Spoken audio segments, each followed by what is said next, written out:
Джеймс ехал на работу в дождливое утро, когда заметил на обочине трассы движение, которое сначала показалось ему случайным мусором.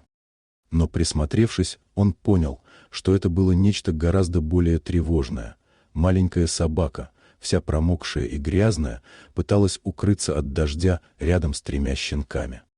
Машины с шумом проносились мимо, не замечая их, а сильный ливень делал землю скользкой и вязкой.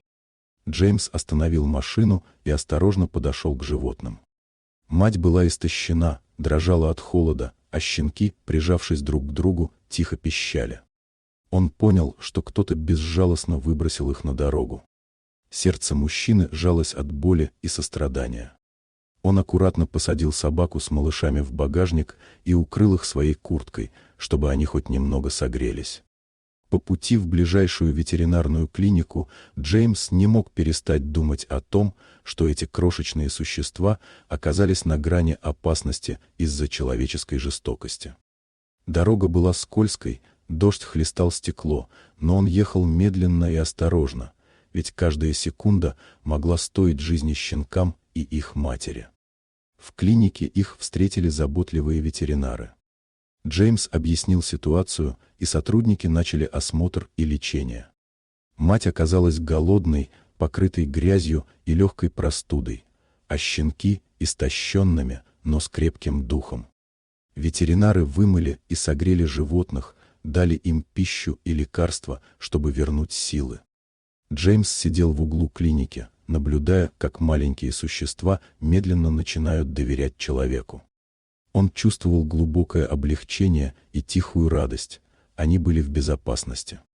Через несколько недель Джеймс узнал, что собаку, которую он назвал Белла, и ее щенков, Чарли, Лукас и Молли, удалось пристроить в хорошие руки.